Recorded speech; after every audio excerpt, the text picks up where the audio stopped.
بسم اللہ الرحمن الرحیم۔ السلام علیکم۔ Welcome to my channel Sabeen with voice. Sabeen with voice کو لائک کریں، سبسکرائب کریں اور شیئر کریں۔ ہمارے نیچے دیے گئے واٹس ایپ نمبر پر آپ بھی اپنی کوئی کہانی ہم سے شیئر کر سکتے ہیں۔ تو آئیے سنتے ہیں آج کی ویڈیو میں کسی کی زندگی پر بیتی ایک سچی اور انتہائی خوفناک کہانی۔ یہ آج سے تقریباً 13 سال پہلے کی بات ہے۔ میری آنٹی خدا کی بستی میں ایک گھر خرید کر اس میں شفٹ ہو گئی۔ کچھ عرصے بعد انہوں نے بھائی کو 300 گز پر مشتمل ایک پلاٹ کے فروخت ہونے کا بتایا۔ ہم لوگ پاک کالونی میں رہتے ہیں۔ ہم 4 بھائی اور 5 بہنیں ہیں۔ 4 بہن بھائی شادی شدہ ہیں۔ بھائی نے کسی کے گھر میں کنسٹرکشن کا کام کروایا تھا تو وہ اس اماؤنٹ سے ایک پلاٹ خریدنا چاہتے تھے۔ اسی لیے جب آنٹی نے 300 گز کے اس پلاٹ کا بتانے کے بعد اس کی تعریف کی تو بھائی نے اس پلاٹ کا وزٹ کیا۔ وہ پلاٹ بھائی کو پسند آ گیا، جسے کچھ ضروری کاغذی کارروائی کے بعد بھائی نے خرید لیا۔ بھائی کو اندازہ نہ تھا کہ اتنی آسانی سے خریدا جانے والا پلاٹ ان کے لیے کتنی مشکلات لا سکتا ہے۔ یہ بات تو بعد میں معلوم ہوئی کہ اس پلاٹ کے 2 دعوے دار اور موجود تھے۔ اس پلاٹ کی فائلز ان کے پاس بھی موجود تھیں۔ وہ تو شکر ہے بھائی قانون جانتے تھے۔ انہوں نے قانونی کارروائی کے ذریعے اس پلاٹ کو بچایا۔ کورٹ کی طرف سے لیز بھائی کے نام پر ہو گئی۔ بھائی نے بھی پلاٹ کی اتنی تعریف کی تھی کہ ہمیں اسے دیکھنے کا اشتیاق تھا۔ چنانچہ ہم جب آنٹی کے گھر گئے تو بھائی سے ہم نے پلاٹ کا وزٹ کرنے کی بات کی تو آنٹی نے کہا، بیٹا ابھی دھوپ زیادہ ہے، شام کو چلیں گے۔ دوپہر کے کھانے سے فارغ ہو کر ہم نے کچھ دیر آرام کیا۔ بھائی کو ضروری کام سے جانا تھا۔ جانے سے پہلے وہ آنٹی سے ہمیں پلاٹ پر لے جانے کی بات کر کے چلے گئے۔ شام کی چائے پی کر آنٹی، ہم تینوں بہنیں اور بھابھی پلاٹ کی طرف روانہ ہوئی۔ یہ پلاٹ گلشن سرجانی فیز 2 میں واقع تھا۔ اس وقت وہاں آبادی نہ ہونے کے برابر تھی۔ آنٹی کے گھر سے پلاٹ تک کا سفر ہمیں پیدل طے کرنا تھا۔ ہم گنجان آباد علاقے میں رہتے تھے۔ اب جو یہ کھلا پرسکون ماحول دیکھنے کو ملا تو دل باغ و بہار ہو گیا۔ دور دور اکا دکا گھر نظر آ رہے تھے، لوگ بھی نہ ہونے کے برابر تھے۔ بھابھی آنٹی سے باتوں میں مصروف آگے آگے چلی جا رہی تھی، جبکہ ہم تینوں بہنیں ماحول کی خوشگواریت سے لطف اندوز ہوتے ہوئے آگے بڑھ رہی تھی۔ ٹھنڈی ٹھنڈی ہوا بہت بھلی معلوم ہو رہی تھی۔ زیادہ تر وہاں وہ پلاٹس تھے جن کے ارد گرد اینٹوں سے باؤنڈری کھینچ دی گئی تھی۔ کبھی یہ علاقہ سنسان بیابان پڑا رہتا ہوگا۔ آہستہ آہستہ ہونے والی آبادی کی وجہ سے اس علاقے کی ویرانی میں کمی آتی محسوس ہو رہی تھی۔ اب بھی جگہ جگہ خاردار جھاڑیاں موجود تھیں۔ زمین پر خودرو پودوں کی بہتات تھی۔ اکثریت کانٹے دار پودوں کی تھی جن سے ہم بچتے بچاتے چل رہے تھے۔ جگہ جگہ خودرو پودے اور گھاس تھی جس کی تازگی اور ٹھنڈک ہمیں اپنے اندر محسوس ہو رہی تھی۔ ایسے میں میری چھوٹی بہن اقرا کے دل میں نہ جانے کیا سمائی کہ اس نے اپنے پیروں سے چپلیں اتار کر اپنے ہاتھ میں پکڑ لی اور ننگے پاؤں چلنا شروع کر دیا۔ میں نے اسے اس حرکت پر ڈانٹا تو وہ کہنے لگی، آپ بھی، مجھے ننگے پاؤں چلنے میں بہت مزہ آ رہا ہے، اور ویسے بھی یہاں کون سا ہمیں کوئی دیکھ رہا ہے جو برا محسوس ہوگا۔ واقعی یہ بھی حقیقت تھی، وہاں دور دور تک ہمیں دیکھنے والا کوئی موجود نہ تھا۔ البتہ بہت دور ایک گھر کی چھت پر 2 خواتین بیٹھی شام کی ٹھنڈی ہوا سے شاید لطف اندوز ہو رہی تھی۔ وہ اتنی دور تھی کہ واضح نظر نہیں آ رہی تھی، بس ان کے کپڑوں سے اندازہ ہوا تھا کہ وہ خواتین ہیں۔ وہ ہماری طرف دیکھ رہی تھی، شاید سوچ رہی ہوں گی کہ اس ویرانے میں اس وقت یہ یہاں کیا کر رہی ہیں۔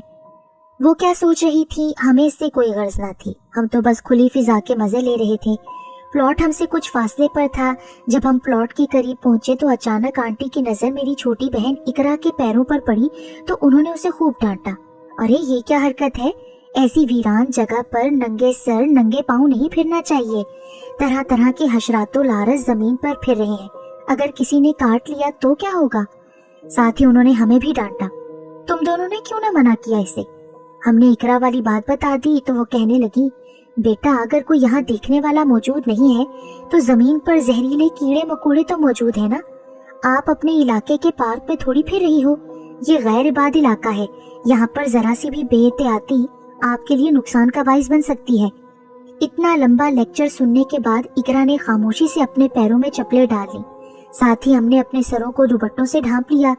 جب ہم پلاٹ کی سیر کر رہے تھے تو دور کہیں سے مغرب کی اذان سنائی دینے لگی، جو کہ اتنی آہستہ تھی کہ غور سے سننے پر محسوس ہوئی۔ آنٹی نے گھڑی میں ٹائم دیکھا اور کہنے لگی، چلو واپس چلتے ہیں، بہت وقت ہو گیا ہے۔ ہوا میں خنکی بھی بھر چکی تھی۔ जब हम प्लॉट पर आ रहे थे तो ढलते सूरज का हसीन मंजर हमारे सामने था और अब आसमान पर आहिस्ता आहिस्ता अंधेरे की चादर सिरक रही थी। आंटी ने हम लोगों से तेज तेज कदम उठाने की हदायत की, जिसकी वजह से हम जल्द ही सड़क पर पहुंच गए जहां से घर नजदीक ही था। आंटी ने हमें रात के खाने के लिए रोकना चाहा, मगर भाभी ने मना कर दिया और आंटी से कहा हमें गाड़ी में सवार करा दे। आंटी हमें सड़क तक छोड़ने के लिए आई। सवारी के लिए काफी दूर पैदल चलना पड़ा था। यहाँ आबादी ज्यादा न होने की वजह से सवारी का मिलना जरा मुश्किल हो रहा था। हम लोग सवारी के इंतजार में खड़े थे। इकरा कहने लगी, प्लॉट पर बहुत मजा आ रहा था, मेरा तो दिल ही नहीं चाह रहा था। अगर आंटी चलने का ना कहती तो मैं अभी और रुकती। अरे बेटा, दोनों वक्त मिल रहे थे, ऐसे में कवारी लड़कियों का खुले आसमान तले नहीं होना चाहिए, आंटी ने इकरा को समझाते हुए कहा। खैर, खुले आसमान तले तो हम अब भी मौजूद हैं आंटी, इकरा ने चारों तरफ देखते हुए कहा। इससे पहले आंटी कोई जवाब देती, सामने से बस आती दिखाई दी। आंटी ने बस को रुकवाकर हमें उसमें सवार करा दिया तो बस आगे रवाना हो गई। बोर्ड ऑफिस पर पहुंचकर भाभी ने हमें बस से उतरने का कहा और वहीं से भाभी ने एक रिक्शा लिया और हम घर आ गए। आखिर वही हुआ जिसका आंटी को डर था। उस मुख्तसर से एडवेंचर ने हमारी जिंदगी में जो कयामत बर्पा कर दी थी, उसका हम सोच भी नहीं सकते थे। हुआ यूं के प्लॉट से आने के बाद इकरा की तबीयत खराब हो रही थी। हमने ख्याल किया कि थकन की वजह से है। दूसरे दिन उसे शदीद बुखार ने आ लिया, जो डॉक्टरी दवाओं से बेहतर भी हो गया, मगर अब उसके साथ अक्सर कुछ न कुछ वाकया होने लगा। कभी वो चकरा कर गिर जाती, कभी उसके हाथ पैरों पर अजीबोगरीब निशानात आते और फिर खुद ब खुद ठीक हो जाते। एक बात जिसका वो अक्सर जिक्र करती कि उसे हर वक्त वॉशरूम में किसी औरत की आवाज सुनाई देती है। हम समझे उसका वहम है, मगर जब हमने अपने कानों से ये आवाज सुनी तो हमें यकीन हो गया कि जैसे ही वॉशरूम इकरा जाती है, उस औरत की आवाज सुनाई देती है जो एक अनजान जुबान में बोल रही होती है। लेकिन हमने ये बात भी बहुत देर बाद नोटिस की थी। एक दिन इकरा ऊपर के पोर्शन से नीचे आ रही थी। जब आखिर के 2 स्टेप रह गए तो अचानक 2 कदम जीने से नीचे गिर गई। हालांकि वो सिर्फ 2 जीनों से गिरी थी, मगर न जाने ऐसा क्या हुआ कि उससे चलने फिरने में मुश्किल होने लगी। रीढ़ की हड्डी का चेकअप करने के बाद डॉक्टर ने कहा खतरे की कोई बात नहीं है, दवाओं के इस्तेमाल से ये बेहतर हो जाएंगी। कई दिन तक वो दीवार का सहारा लेकर चलती रही। उसके बाद वो घोड़ा बनकर चलने लगी, जैसे अमूमन छोटे बच्चे चला करते हैं। उसके इस तरह चलने पर हमने ज्यादा तवज्जो न दी, क्योंकि उसकी पढ़ाई के नाम से जान जाती थी, इसलिए हम समझे वो पढ़ाई से बचने के लिए ये ड्रामा कर रही है। वो 9वीं क्लास की तालिबा थी। जब पेपर्स होते तो वो अक्सर बीमार पड़ जाती। अब 9वीं जमात के इम्तिहान होने वाले थे तो हम समझे कि ये ऐसी हरकतें कर रही है ताकि इसकी पढ़ने से जान छुटी रहे। लेकिन जब 2-3 दिन तक वो ऐसे ही चलती रही तो हमने उसे टोका, ये कैसे चल रही हो, खड़े होकर चला करो। तो वो बोली, मैं कह तो रही हूँ, मुझसे खड़े होकर नहीं चला जा रहा, तुम लोग हो के समझ ही नहीं रहे हो। उसके इस तरह कहने पर हमें कुछ तशवीश हुई। हम बहनों ने उसे हाथों की मदद से सहारा देकर खड़ा करने की कोशिश की, मगर उसकी टांगें बेजान रहीं और वो खड़ा होने में नाकाम रही। अब हम लोगों को फिक्र होने लगी। हमने इस बात का जिक्र भाई से किया। भाई को पता चला तो वो दूसरे दिन उसे हॉस्पिटल लेकर गए। भाई ने हम दोनों बहनों को भी बहुत डांटा कि तुम लोगों ने पहले क्यों नहीं बताया, इतना कुछ हो गया और मुझे खबर तक न दी। हम लोग ऊपर वाले पोर्शन में रहते थे, भाई भाभी नीचे वाले पोर्शन में रहते थे। भाई की अपनी मसरूफियात भी थी, इसीलिए वो कम ही ऊपर आते थे। जैसा कि मैं पहले भी बता चुकी हूँ कि बहन पढ़ाई की चोर थी। उसकी तरफ हमने इसलिए भी तवज्जो न दी कि वो अक्सर इस तरह की हरकतें करती रहती थी और बाद में खूब हंसा करती थी। हमें क्या पता था कि वो इस बार सीरियस है। डॉक्टर ने कहा कि इनके टेस्ट होंगे तभी कुछ कहा जा सकेगा। उस वक्त तक ये हॉस्पिटल में एडमिट रहेंगी। हमें अपनी गफलत पर अब अफसोस हो रहा था। हमारे वालिदैन का हमारे बचपन ही में इंतकाल हो गया था। भाई ने हमें माँ बाप दोनों का प्यार दिया था और किसी भी किस्म की कोई कोताही नहीं बरती थी। इकरा की तरफ से भाई बहुत परेशान थे। इकरा की तमाम रिपोर्ट्स क्लियर आई थीं। चलने फिरने से माजूरी के लिए डॉक्टर ने फिजियोथेरेपी का मशवरा दिया था। इकरा अभी भी हॉस्पिटल में एडमिट थी। उसके साथ कभी हम दोनों बहनें रुकती, कभी हमारी बाजी रुकती। बड़ी परेशानियों के दिन थे। सच कहा है किसी ने कि अल्लाह अस्पताल और कोर्ट के चेहरे से बचाए। फारिग टाइम में हमने एक सिलाई कटिंग सेंटर ज्वाइन किया हुआ था, उसका भी नागा हो रहा था। डॉक्टर की भी समझ में कुछ नहीं आ रहा था कि जब सारी रिपोर्ट्स क्लियर हैं तो फिर चलने फिरने में क्यों दुश्वारी पेश आ रही है। फिर डॉक्टर ने ये कहकर बहन को डिस्चार्ज कर दिया कि इन्हें घर ले जाएं और घर पर ही इनकी फिजियोथेरेपी और एक्सरसाइजेस करवाएं, साथ ही कुछ मेडिसिन वगैरह भी दी। यहाँ बात ना बनी तो भाई ने इकरा को दूसरे हॉस्पिटल में एडमिट करवा दिया। इकरा को इस हाल में देखकर हमारा दिल खून के आंसू रोता था। कैसे हंसती खेलती थी, हमने कभी सोचा भी न था कि वो यूं बिस्तर पर पड़ी रहेगी। हम लोग हर वक्त उसकी दिलजोई में लगे रहते थे कि उसे किसी बात का एहसास ना हो।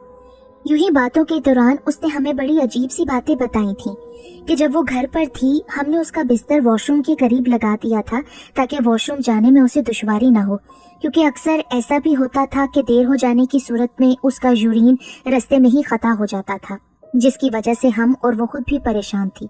उसने बताया कि जब वो सो रही होती थी तो एक काले कपड़ों में मलबूस औरत उसकी टांगों पर हाथ फेर रही होती थी। आंख खुलने पर वो फौरन करीबी वॉशरूम में घुस जाया करती थी। इकरा ने कभी उस लड़की का वाज़ेह चेहरा नहीं देखा था, क्योंकि जैसे ही इकरा की आंख खुलती वो हवा की तरह वॉशरूम में चली जाती। अब हमें भी याद आने लगा कि इकरा जब वॉशरूम में नहाने की गर्ज से जाती तो अक्सर हमने उसे किसी औरत से बातें करते सुना था, क्योंकि इकरा की आवाज़ के साथ किसी और के भी भिनभिनाने की आवाज़ तो बहरहाल हमने भी सुनी थी। हम दोनों बहनें इकरा को सहारा देकर वॉशरूम तक पहुंचा देती थीं, बाकी का काम वो खुद कर लिया करती थी। हमारे ये नोट करने के बावजूद कि बाथरूम में किसी और औरत की भी आवाज़ आती है, हमने उस तरफ कोई तवज्जो न दी। अब हमें एहसास हो रहा था कि इकरा ने हमें उस वक्त जो कुछ बताया था वो झूठ ना था। हमें उसकी बातों पर इसलिए भी यकीन नहीं आता था कि वो बहुत झूठ बोला करती थी। हो सकता है कि शायद वो अपनी आवाज़ के साथ खुद कोई और आवाज़ बनाकर बोलती हो। खैर, इकरा के साथ एक और अजीब बात ये हुई कि अब उस पर अक्सर दौरे पड़ने लगते थे, जो कि उससे पहले कभी नहीं पड़े थे। जब उस पर दौरा पड़ता तो उसका चेहरा बिगड़ जाता, देखने में काफी भयानक दिखाई देता, आवाज बदल जाती और वो लेटे लेटे जो भी चीज हाथ में आती उठाकर सामने वाले पर दे मारती, चाहे वो ड्रिप स्टैंड हो या फलों की टोकरी। अगर कोई करीब होता तो उसका गिरेबान पकड़ लेती, जो उससे छुड़ाना मुश्किल हो जाता। इस दौरान उसके मुंह पर बस एक ही तकरार होती, मैं तुझे नहीं छोड़ूंगी, और वो जो सफेद कपड़ों में घर में है उसे भी नहीं छोड़ूंगी। समझता क्या है खुद को, मुझे रोकेगा, मैं उसको नहीं छोड़ूंगी। बराबर वाले रूम में एक बुजुर्ग खातून अक्सर उसकी आवाज सुनकर आ जाया करती थी। वो पानी दम करके देती थी। हम जब वो पानी बहन पर छिड़कते तो वो नॉर्मल हो जाती और हैरत से हम लोगों के चेहरे तका करती थी। उस बुजुर्ग खातून ने ही भाई को मशवरा दिया कि अपनी बहन को किसी अच्छे आमिल को दिखाओ, इसके साथ कोई और ही मामला लगता है। भाई भी इस नई सूरत हाल से परेशान थे। इकरा के शोर शराबे की आवाज सुनकर आसपास के लोग तमाशा देखने चले आते थे, जिस पर हमें काफी शर्मिंदगी का सामना था। भाई के दोस्त ने भाई को एक आमिल का बताया था, जिनसे मिलने के लिए भाई फौरन ही रवाना हो गए थे। भाई ने जब उन्हें इकरा की पूरी कैफियत बताई तो उन्होंने भाई के साथ आने की हामी भर ली। हमने देखा भाई के साथ एक इंतहाई नूरानी चेहरे वाले बुजुर्ग तशरीफ लाए। जैसे ही इकरा की नजर बुजुर्ग पर पड़ी तो वो फिर उसी हालत में आ गई। उसका चेहरा खतरनाक हद तक बिगड़ गया। उसने इंतहाई दुरुस्त लहजे में बड़ी बदतमीजी से बुजुर्ग से कहा, अबे ओ बुड्ढे, तू यहाँ क्यों आ गया है? जा, चला जा, तेरा यहाँ कोई काम नहीं है। बाबा जी अपनी पढ़ाई में मसरूफ रहे। उन्होंने हाथ के इशारे से सबको पीछे रहने का इशारा किया और मुंह ही मुंह में कुछ पढ़ते रहे। इस दौरान में इकरा बेचैनी से पहलू बदलती रही। उसके हाथ में जो जो सामान आता जा रहा था वो बुजुर्ग की तरफ उछाल रही थी, पर बाबा उन तमाम बातों से बेनियाज पढ़ते रहे। फिर उन्होंने एक बोतल पानी पर दम किया, जो उन्होंने भाई से पहले कहकर मंगवा ली थी। फिर उन्होंने उसी बोतल से हाथ में पानी का चुल्लू भरा और बहन पर छिड़क दिया, जिससे वो एकदम नॉर्मल हालत में आ गई, जैसे कुछ हुआ ही न था। उन्होंने 2 तावीज़ दिए, एक बाजू पर बांधने के लिए और दूसरा गले में डालने के लिए। फिर उन्होंने भाई से कहा कि आज वक्त ज्यादा हो गया है, अभी मैंने इस पर दम कर दिया है, कल इसका अतारा करना होगा। तुम कल को जरूरी चीजें जिनमें काबिले जिक्र बकरी की कलेजी, गुर्दे, फेफड़े और दिल, इन तमाम चीजों का ताज़ा होना जरूरी था। अतारे का अमल इशा के बाद करना था। इस काम के लिए भाई एक बकरी लाए, जिसे इशा के बाद ज़बा करवाकर भाई ने बाबा जी को वो मतलूबा चीजें फराहम की। वादे के मुताबिक बाबा जी भाई के साथ आ गए थे। उन्होंने हम सबको गले में पहनने के लिए तावीज़ दिए थे, जो अतारे के बाद गले से उतार देने थे या मर्जी थी पहने रहते। बाबा जी ने लोगों को वहां से सख्ती के साथ हट जाने का कहा था। वो नहीं चाहते थे कि किसी और को कोई नुकसान से दो चार होना पड़े। तमाम कामों से फारिग होकर बाबा ने भाई से कहा, चलो बेटा जल्दी करो, 12 बजने से पहले हमें ये चीजें किसी वीरान जगह पर डालनी है, देर नहीं होना चाहिए, जल्दी करो। बाबा ने शॉपर हाथ में पकड़ते हुए कहा। भाई बाबा को लेकर बाइक की तरफ चले गए, जो हॉस्पिटल से काफी फासले पर खड़ी थी। उन लोगों के जाने के बाद भी वार्ड में मुकम्मल खामोशी छाई हुई थी, हालांकि लोग अब भी मौजूद थे। मैं अपनी आंखों देखा हाल बयान कर रही हूँ कि जब बाबा जी वार्ड में दाखिल हुए थे तो इकरा के चेहरे के जाविये बिगड़ गए थे और वो बाबा को खूनख्वार नजरों से घूर रही थी। और जब बाबा जी ने अपनी पढ़ाई शुरू की तो वो गुर्रा कर बोली, ओ बुड्ढे, बंद कर अपना ये तमाशा और दफा हो जाए यहाँ से। मगर बाबा जी इत्मीनान से अपने अमल में मसरूफ रहे। पूरे वार्ड में मौत की सी खामोशी छाई हुई थी। लोग दूर खड़े दम साधे ये तमाम कार्रवाई देख रहे थे, जिनमें मैं भी शामिल थी। वाज़े समझ में नहीं आ रहा था, बस इतना अंदाजा हो रहा था कि इकरा और आमिल के दरमियान एक जंग छिड़ी हुई थी। इकरा जख्मी नागिन की तरह बुरी तरह बल खा रही थी, जबकि आमिल मुसलसल अपनी पढ़ाई जारी रखे हुए था। इस दौरान में बहन के हाथ किसी तरह आमिल के गिरेबान तक पहुंच गए। उसने एक झटके से आमिल को अपनी तरफ घसीटना चाहा। आमिल ने फौरन दम किया हुआ पानी उस पर छिड़क दिया, जिस पर वो करंट खाकर पीछे हटी। उसकी गुर्राहटों की आवाज हम तक पहुंच रही थी। काफी डरावनी सूरत हाल थी। मैं तो थर थर कांप रही थी। अमल के दौरान आमिल बाबा बहन से मुखातिब होकर कुछ बोल रहे थे। यूं लग रहा था जैसे वो किसी बात पर डांट रहे हों। फिर उन्होंने उस पर दम किया और भाई से उसे दम किया हुआ पानी पिलाने को कहा। कुछ देर बाद हमने देखा बहन पुरसकून होकर सो गई थी। यूं लग रहा था जैसे आज पहली बार सुकून भरी नींद उसे नसीब हुई थी। बाबा जी ने बहन पर से बकरी की कलेजी, गुर्दे, फेफड़े, दिल वारे उस शॉपर को किसी वीराने में फेंकने की हदायत की। भाई को तज़बज़ब में मुब्तला देखकर बाबा जी ने कहा, चलो बेटा, ये काम भी मैं तुम्हारे साथ अंजाम दे दूं। जब भाई बाबा के साथ जाने के लिए बाइक स्टार्ट कर रहे थे, काफी देर तक तो वो स्टार्ट ही नहीं हुई। बाबा जी ने कहा, जल्दी करो, देर हो रही है। ये ठीक थी बाबा जी, अभी कुछ देर पहले ही तो मैं आपको लेकर आया था। उस वक्त तो ठीक थी, अब न जाने क्या हो गया है इसे। किसी दूसरी सवारी का बंदोबस्त करो मियाँ, हमें पता है हमारे काम में रुकावट डाली जा रही है। वक्त तेजी से गुजर रहा है, जल्दी करो। इतने में हमारे बराबर वाले वार्ड में मौजूद एक साहब ने अपनी बाइक भाई को दे दी। भाई, मेरी बाइक ले जाएं आप और पहली फुर्सत में इस काम को अंजाम दें। भाई ने उनका शुक्रिया अदा किया। वो बाबा को लेकर आगे रवाना हो गए। काश 12 बजने से पहले ये काम हो जाता। मैं हिरा हूँ, इकरा से बड़ी बहन। मुझसे बड़ी बहन सारा अस्पताल में इकरा के साथ रुकी थी। हम दोनों बहनें बारी बारी रुकते थे, कभी साथ भी रुक जाते थे। ये उसी रात का वाक़या है जिस रात बाबा जी ने इकरा के अतारे के लिए अमल शुरू किया था। मुझे अस्पताल में होने वाली कार्रवाई को जानने की बेचैनी थी। मैंने कई बार सारा को SMS किया, कॉल की, मगर उसने कोई जवाब न दिया। शायद उसका फोन बैग में था, इसीलिए वो जवाब नहीं दे रही थी। बेचैनी की वजह से मेरा पढ़ाई में भी दिल नहीं लग रहा था। मैं घर में लॉन्ज पे बैठी थी। जब बैठे बैठे थक गई तो लेट गई। उसी असना में मुझे कुछ सरसराहट सी महसूस हुई। मैंने चौंक कर इर्द गिर्द अपनी नजरें दौड़ाई, मगर मुझे कुछ नजर न आया। सर झटक कर मैं अपनी दोबारा स्टडी में मसरूफ हो गई। एग्जाम्स करीब थे, पहले ही हमारी पढ़ाई का इतना हर्ज हो गया था, इसीलिए मैं कोई मौका नहीं गंवाना चाहती थी। ज्यादा से ज्यादा अपनी पढ़ाई पर तवज्जो देना चाहती थी। मैं अपनी स्टडी में मसरूफ थी कि मुझे कुछ आहट सी महसूस हुई। मैंने किताब बंद की और इधर उधर देखा, और जैसे ही मैं दोबारा किताब खोलने लगी थी कि अचानक मेरी नजर सीढ़ियों पर पड़ी। मेरा दिल उछल कर हलक में आ गया। खौफ की शिद्दत से जिस्म पर लर्जा तारी हो गया। आवाज जैसे गले में ही दम तोड़ गई। मेरे सामने सीढ़ियों पर एक अजदहा था, जिसका सर किसी औरत का था और उसके हाथ में एक नीले रंग का शॉपर था। वो शॉपर मेरी तरफ बढ़ा रही थी। उस शॉपर में खून से लथड़ी हुई चीजें थीं। उस औरत के चेहरे पर बड़ी पुरअसरार मुस्कुराहट थी। उसने आंख के इशारे से मुझे शॉपर लेने का कहा। शॉपर में से बूंद बूंद खून टपक रहा था। ये दिलखराश मंजर देखकर मेरे हवास मेरा साथ छोड़ गए थे। मुझे बस इतना याद है कि मेरे मुंह से एक दिलदोज़ चीख निकली थी और फिर मुझे अपनी आंखों के आगे अंधेरा छाता हुआ महसूस हुआ था। इसके बाद मुझे कोई होश न रहा। जब मुझे होश आया तो भाई घर आ चुके थे। भाई के आने से पहले घर पर सिर्फ मैं और भाभी थे। भाभी अपने कमरे में, जबकि मैं लॉन्ज में स्टडी में मसरूफ थी। भाई समझे में पढ़ते पढ़ते सो गई थी और सोने के दौरान ख्वाब में डरकर बेहोश हो गई थी। मगर जब मैंने भाई को अपनी आंखों देखा हाल बताया तो वो कुछ फिक्रमंद से होकर कहने लगे, ये तो वही शॉपर है हूबहू जो मैं इकरा के अतारे के लिए आमिल के कहने पर लाया था और फिर अतारे के बाद उसे वीरान जगह पर फेंक कर आया था। भाई बहुत परेशान हो रहे थे कि मैंने तो उस शॉपर को देखा तक नहीं था, फिर उसका कलर, यहाँ तक कि उसके अंदर की चीजों के बारे में मैं कैसे जानती थी। भाई ने उस जगह को भी जाकर देखा जहाँ अजदही के जिस्म वाली औरत को देखा था, जिस जगह मैंने खून गिरने की भी निशानदेही की थी, पर वहाँ अब कुछ नहीं था। भाई ने मुझे लाउंज में सोने से मना कर दिया और खुद लाउंज में सोने लगे, जबकि मुझको भाभी के साथ सोने की हदायत की। भाई इस सिलसिले में आमिल बाबा से मिलना चाहते थे, मगर अस्पताल और कामों की ज्यादती की वजह से वो जा ना सके, और जब उन्हें फुर्सत मिली तो आमिल बाबा तबलीगी दौरे पर रवाना हो चुके थे।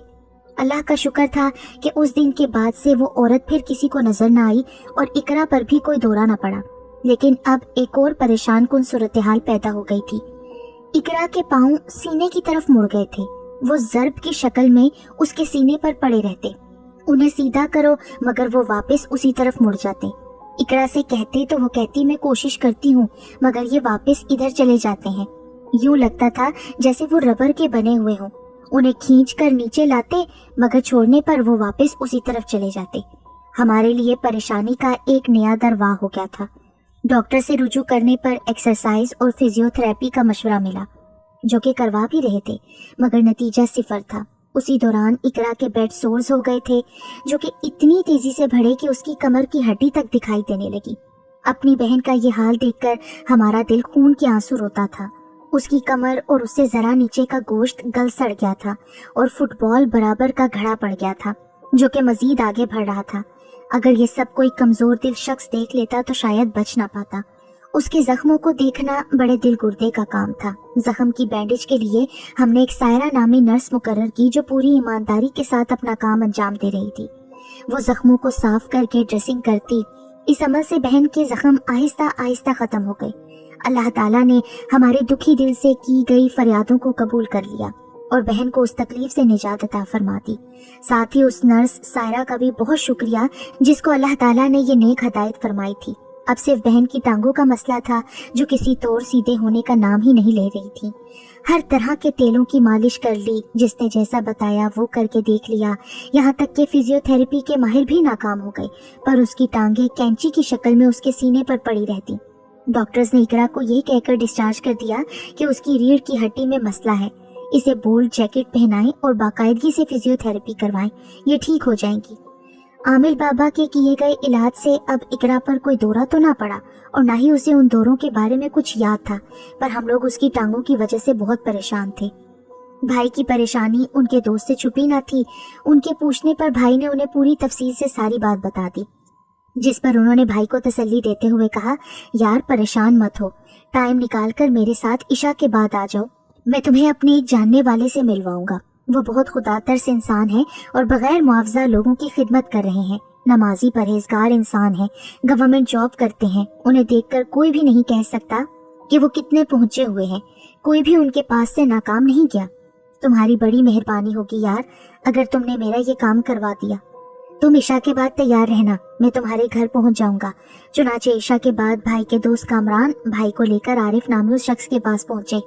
वहां पर कुछ और लोग भी पहले से मौजूद थे। अपनी बारी पर भाई ने उन आमिल आरिफ साहब को तमाम बातें बताकर मदद की दरख्वास्त की। उन्होंने सारी बात सुनने के बाद भाई से इकरा की पहनी हुई शर्ट और कंघी मंगवाई और दूसरे दिन आने का कहा।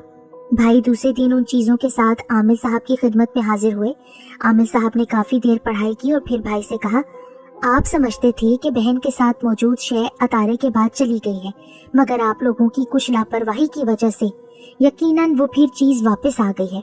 शायद आप लोगों ने उन चीज़ों को वीराने में पहुंचाने में देर कर दी होगी। ये जानकर आपको दुख होगा कि वो आपकी बहन को अपने साथ ले जाना चाहती है।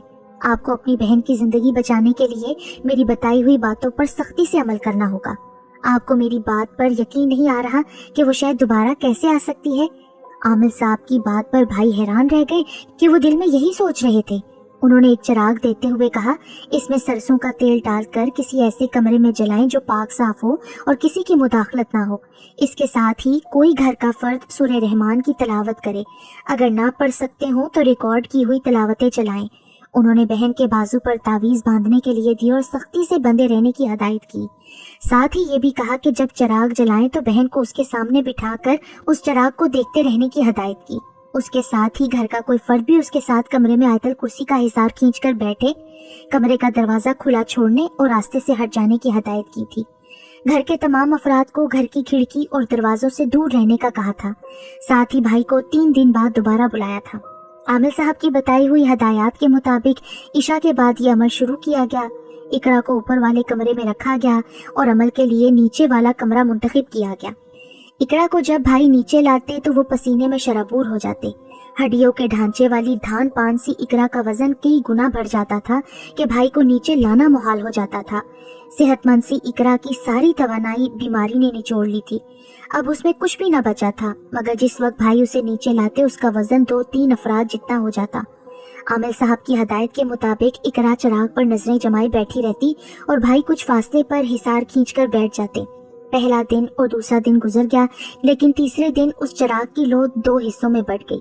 यूं लग रहा था जैसे किसी ने उसे दरमियान से काट दिया हो। इसके अलावा और कोई नाखुशगवार वाकया पेश न आया। तीसरे दिन भाई ने आमिर साहब को उन तमाम वाकयात से आगाह किया और चिराग की लो को 2 हिस्सों में बढ़ जाने वाली बात बताई तो वो आमिर साहब बोले, उस लो का 2 हिस्सों में तकसीम होने का मतलब यही है कि वो शय अभी आपकी बहन के साथ है, जैसा कि मैं आपको पहले भी बता चुका हूँ।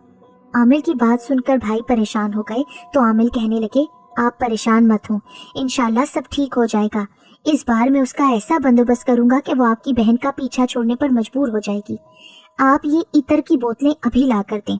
उन्होंने कुछ इतर की बोतलें भाई को लाने को कहा। जब भाई इतर की बोतल ले आए तो उन्होंने कहा, रोजाना 1 किलो कलेजी लेकर वाइट इतर की बोतल का इतर इस पर छिड़कना है।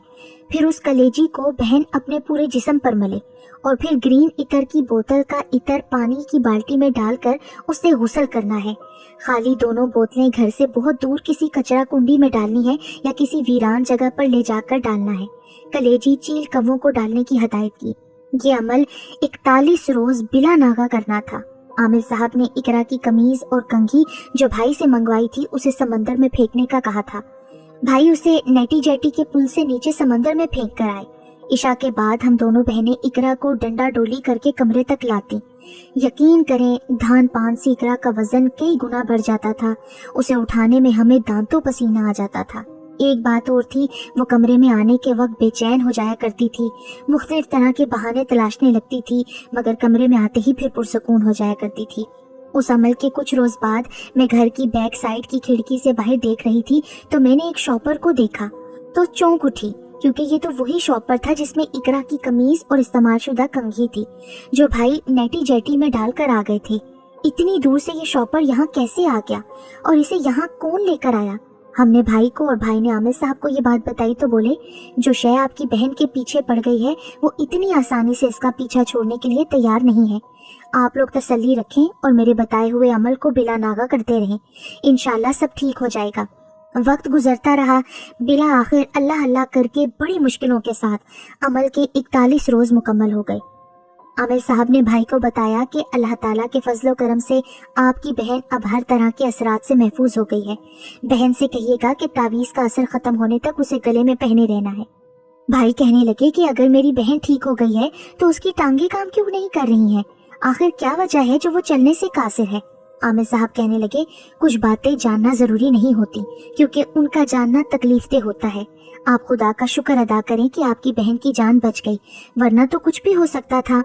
जिस औरत के शिकंजे में आपकी बहन आ गई थी ना, हरफे आम में उसे डाइन कहते हैं, और वो उसी वीराने में थी जहां आपकी बहन नंगे पांव और नंगे सर चल फिर रही थी। गलती शायद आपकी बहन की थी जो उसके बसेरे वाली जगह पर चली गई थी और जिसकी पादाश में वो अपना नाकाबिले तलाफी नुकसान कर बैठी है। वो शय उसकी जान के दर पे थी। हमने पूरी कोशिश की थी कि वो बगैर नुकसान पहुंचाए चली जाए, मगर शायद जाते जाते वो उसकी टांगे ले गई है। लेकिन आप कोशिश करते रहें, अल्लाह ने चाहा तो सब कुछ पहले जैसा हो जाएगा। हमने न्यू कराची गोदरा के मशहूर मौलिद से भी बहन का इलाज करवाया है। घर पर खुद भी उसकी वर्जिश करवाते और तेल की मालिशें करते हैं, जिससे इतना फायदा हुआ है कि बहन जो हर वक्त बिस्तर पर पड़ी रहती थी, अपने काम अपने हाथ से करने लगी है। बैठे बैठे वॉशरूम चली जाती है, छत पर चली जाती है, बस खड़ी नहीं हो पाती। बाकी सब ठीक है। अब सिर्फ एक ही फिक्र है, अगर हम दोनों बहनों की शादियां हो गईं तो उसको कौन देखेगा? हमसे छोटा एक भाई है और उसकी भी शादी होना है। آنے والی کہاں برداشت کرتی ہے، بس ہمیں تو ہر وقت یہی فکر کھائی جاتی ہے۔ آپ سب بھی ہمارے حق میں دعا کریں، ہماری بہن چلنے پھرنے کے قابل ہو جائے اور اللہ سب کو ایسی مشکل سے محفوظ فرمائے۔